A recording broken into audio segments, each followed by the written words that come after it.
Welcome back to Miss Eddie's Math Movies, where it's a cute to be a square. Today we're learning section 3.3, which is all about angles formed by a transversal. By the end of this lesson, you'll be able to identify those angles. But first, we need to talk about the vocabulary that goes with it. So a transversal is a line that intersects two or more coplanar lines at different points. And we need to draw a picture to really understand this. So please draw these two lines here. Here's our two lines. So we've got our two lines and the transversal that's cutting through them at two different points. So here's the transversal.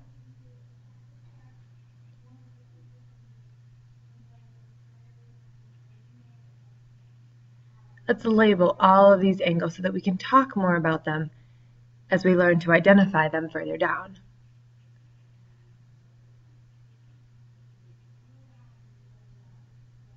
Make sure you have this picture, please.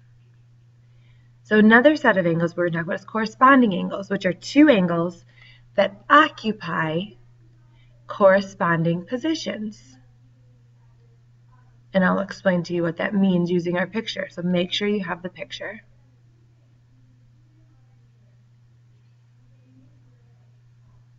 All right, let's do some examples using our picture.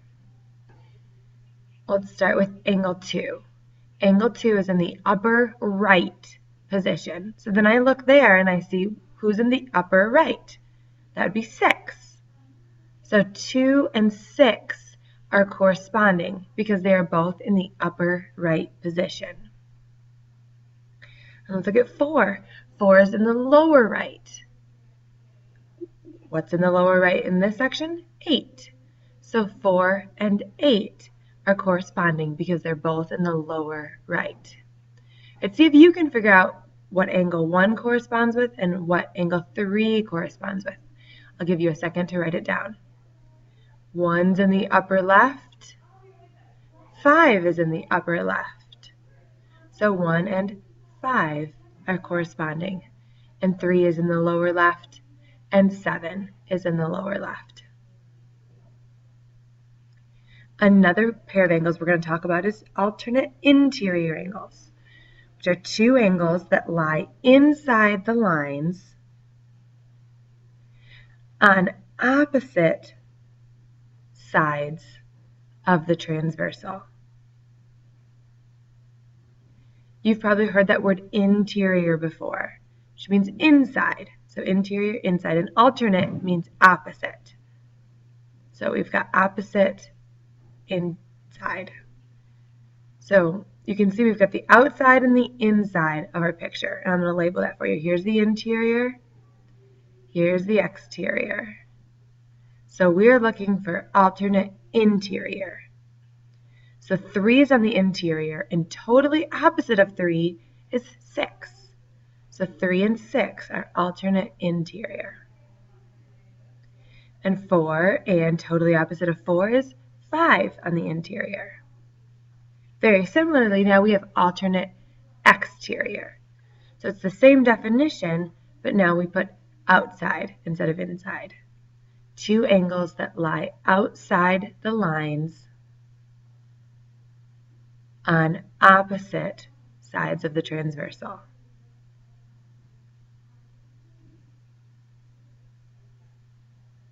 So very similar to alternate interior, but now we're looking at the outside. We'll do some examples. So we'll start with, on the outside, we'll start with angle 1. Angle 1 is totally opposite and outside with angle 8. Then another example, it's totally outside and opposite would be 2 and 7. Those are alternate exterior. Our last pair we're going to talk about is same side interior. So we've got inside, but now they're on the same side of the transversal. Two angles that lie inside the lines on the same side of the transversal.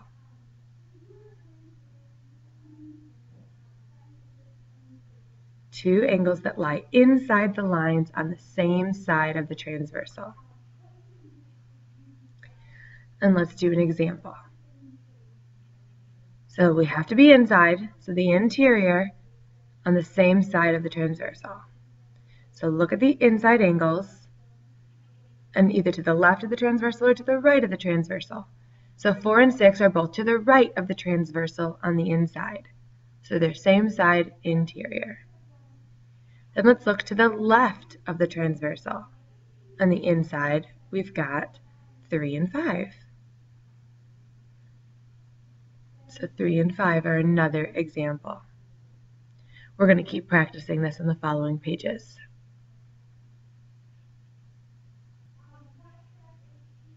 We're going to use all of these words again.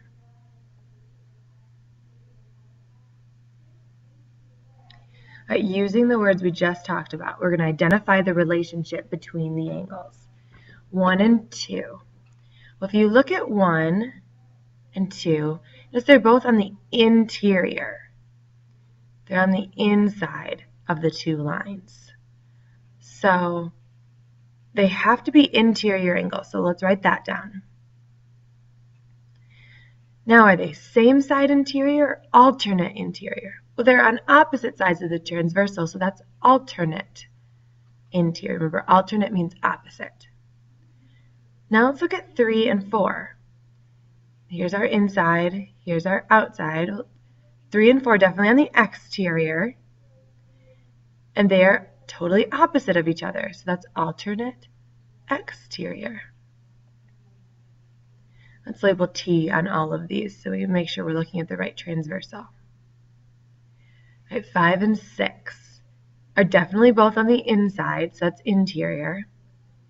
And they're on the same side of T, so that makes them same side interior.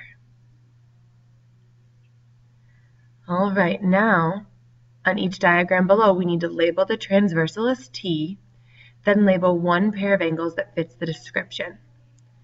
So on this first one, we need to find corresponding angles, but let's label T first. There's our transversal. Corresponding angles are in the same position. So I'm putting 1 in the upper left, and I had to put 6 in the upper left. And that's one example. There could be multiple pairs there. But notice, put T and then label your angles. Alternate exterior. I want you to finish this and we will check it later. Label T and label the angles. You're going to put 2 and 3, 4 and 8, 5 and 7. All right, now if you notice, this picture is just turned the other way.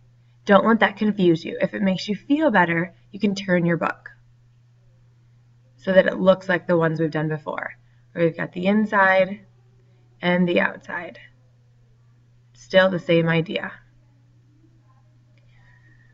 So first we want to do corresponding angles, so in the same position. So 9 is in the upper left, then we look to the other side, upper left would be 13. 9 and 13.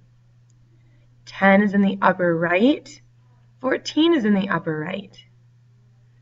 11 is in the lower left, 15 is in the lower left.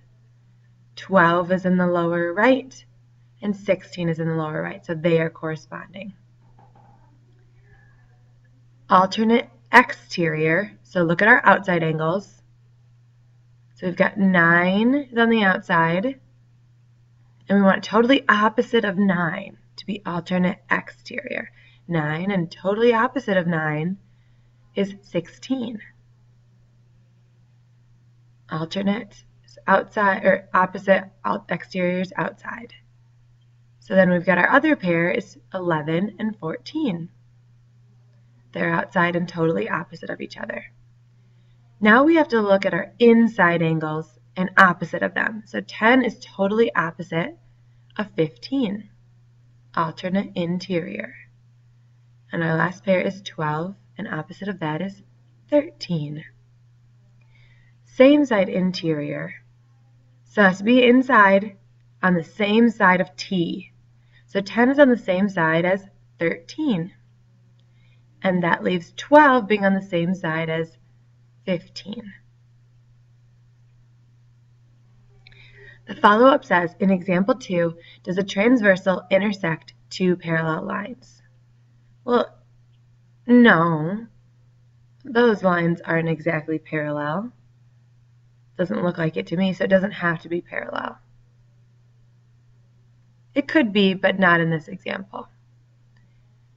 Then they want us to draw two lines that are intersected by a transversal.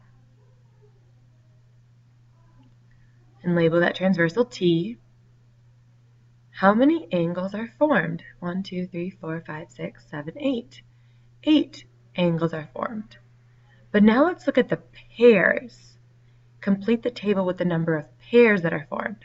So corresponding angles, 1 pair, 2 pair, 3 pair, 4 pair. Let's choose a different color for alternate exterior. So we have to be on the outside and opposite. 1 pair, 2 pair. Choose even a different color for alternate interior. We're looking on the inside and opposite. So 1 pair, 2 pair. Then same side interiors, once again on the inside, but on the same side of T. 1 pair, 2 pair. So you'll notice corresponding angles has 4, while everyone else has 2. Remember that corresponding angles are on the interior and exterior. One's in the interior, one's in the exterior. That's the special one. You're going to use these names on the following page. And turn back to your definitions if you need to, but you have to know these names. The checkpoint, you have to name the angles, and I want you to do this now. Use the vocabulary that we've been using that's on your vocabulary page a couple pages back. It's really important that you know how to do this because we're going to be using these later. But look at each angle. This is M cubed, signing out.